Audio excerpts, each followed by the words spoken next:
Hey, it's Tony Palumbo from Street Church and The Inside Job. And you're checking out The Inside Job podcast. And yeah, thanks for doing that, right? Thanks for allowing a chunk of your time to check this podcast out. That being said, I just hope it does something to change the landscape and the trajectory of your perspective, of your attitudes, how you see people, and how you live your life. So we're gonna jump right into it. We are beginning a 6-week series called Afterthoughts. So basically, it's a series about looking in the scriptures at who were the afterthoughts in the world's eyes, and seeing how Jesus came into their lives and changed the trajectory of their lives, and seeing what kind of principles and practices that we can apply into our lives as a result of it. So we're going to jump right in, and we're going to talk about one of my favorite afterthoughts in the Bible, a guy named Bartimaeus. I love this guy. I can't wait to meet him someday. Not that I want to meet him anytime soon, but I would love to get his take and his perspective on things, right? One of my heroes. It's found in Mark chapter 10. So it's a passage that's found in Mark chapter 10, beginning in verse number 46. So we're gonna dive right off the diving board into it right now. Here we go. And they came to Jericho. And as he was leaving Jericho with his disciples and a great crowd, Bartimaeus, a blind man, the son of Timaeus, was sitting by the roadside. And when he heard that it was Jesus of Nazareth, he began to cry out and say, "Jesus, son of David, have mercy on me." And many rebuked him and told him to be silent. But he cried out all the more, "Son of David, have mercy on him." And Jesus stopped and said, "Call him." And they called the blind man and said, "Take heart and get up. He is calling you." And throwing off his cloak, he sprang up and came to Jesus. And Jesus said to him, "What do you want me to do for you?" And the blind man said to him, "Rabbi, let me recover my sight." And Jesus said to him, "Go your way. Your faith has made you well." And immediately he recovered his sight and followed Jesus on the way. So I think lots of times in my life, I learn the most important and significant things not from what is said or done, but from what is not said and not done. And the scriptures is a lot like that. Lots of times I learn the most meaningful and significant things, not from what it says, but from what it leaves out, right? Not from what I read, but what I don't read in there. And this is what I mean. I think the most important verse in this whole passage is in verse number 1.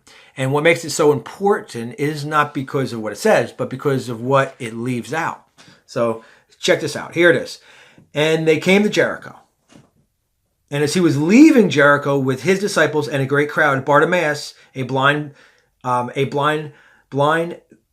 beggar, who was the son of Timaeus, was sitting by the roadside. So let's just paint a picture here. Jesus is spending time in the city of Jericho. Jericho is 15 miles outside of Jerusalem. It was a place that if you were somebody, you lived in Jericho. If you were not somebody, you did not live in Jericho. Okay? It was for the somebodies of the world, right? You remember the show, it was by Robin Leach. It was called The Lifestyles of the Rich and Famous, right? If you do, you are old like I am old. So, yeah. So Jericho was for the politically elite of the day, for people who were in the upper echelon of the social hierarchy, for people who were wealthy merchants or traders, right? That's who lived there. Actually, King, Herod the Great had a winter palace in the city of Jericho. Kind of like a snowbird is up here, right? If you have money, if you live in the, Jersey or, in this area, a lot of people have homes in, Florida or Arizona, and they go there as soon as Christmas comes, and they don't come back until after, Easter. And I don't blame them one bit, but that's that's what Herod had, right? He had a winter palace. And then because Jericho was called the Oasis City, it was known as the city of palm trees. A beautiful place, a luxurious place for the elite, for the somebodies of the world. And notice that when Jesus was in Jericho, so it just says that as Jesus was leaving Jericho.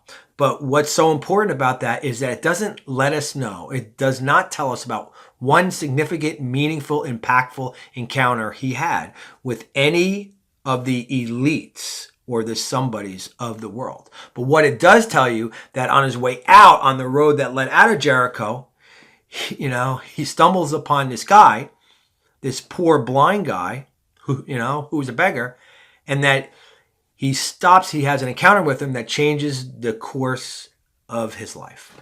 So we're going to take a look at, at two things here. We're going to look at what we can see about Bartimaeus, what we learn about him, and what we can see about Jesus and what we learn about him, and apply and see if there's some principles that we can apply into our lives, right? So number one, let's talk about Bartimaeus. So Bartimaeus was but the first thing here that we see that he was a son of a man named Timaeus. Why is that important? Because it was a Greek name. So it's a Greek name, right? Timaeus. Actually, he was a famous Greek philosopher of the day. Not that his father was that man, but but people were named after famous people, right? So he could have been named after Timaeus, who was a Greek philosopher. But that's a Greek name. So what does that tell you about Bartimaeus? That at the very least, he was half Greek, which would have made him a half-breed. So that's strike number one. All right. The second thing is that he was blind.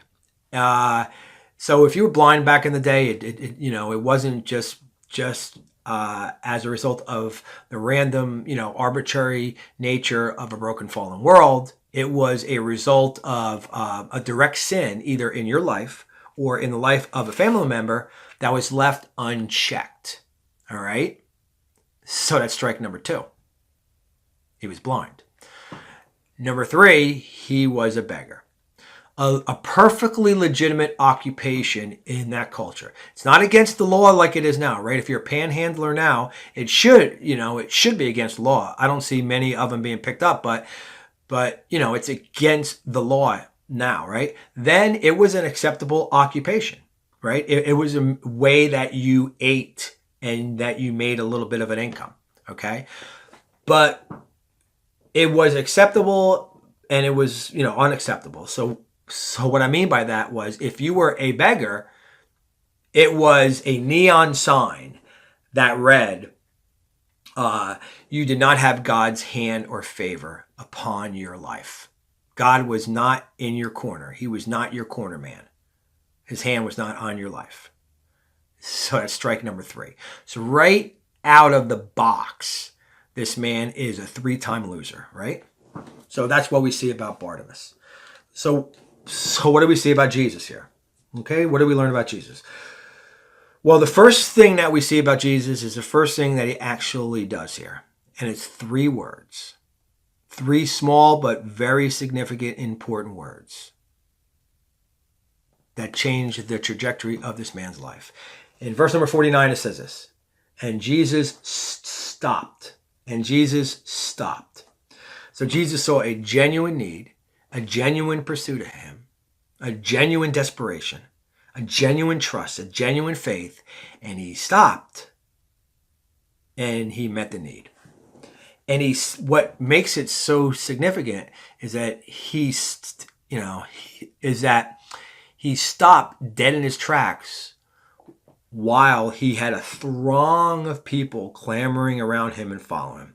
So by that time, there was many people following Jesus.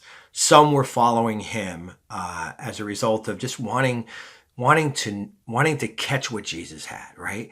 They were attracted to his vibe and to his teaching and to the way he loved people, to the teachings, to the new way and the new perspective that he had on the Father and the way he was living that out. And they were attracted to it. And then there were some people who just wanted a ham sandwich, right? It was for the loaves and the fish. They were just literally looking for their next ham sandwich.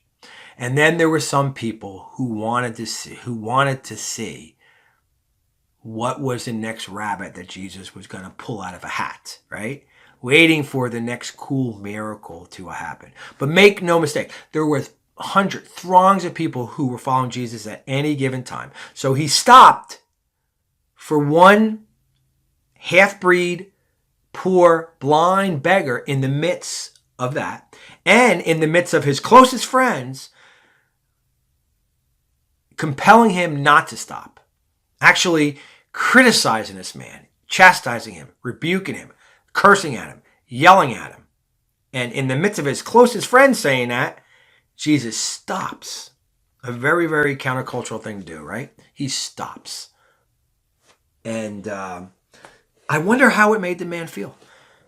I wonder how it made the man feel that this one guy who everybody was clamoring to get a piece of stopped for him, to listen to him, to call him to himself, and to have an engagement with him. I wonder how long it was until this man had anybody who gave him the time of day.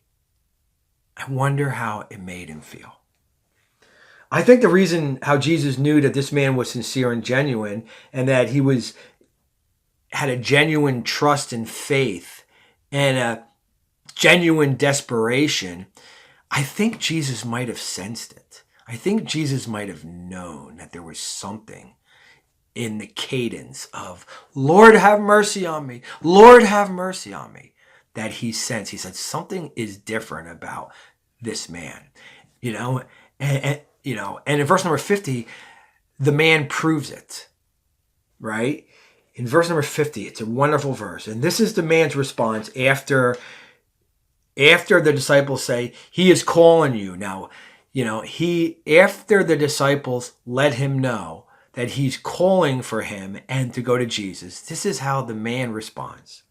And throwing off his cloak, he sprang up and came to Jesus. Most likely, this man who was poor, who was blind, and, who was a beggar, owned one lousy, measly cloak.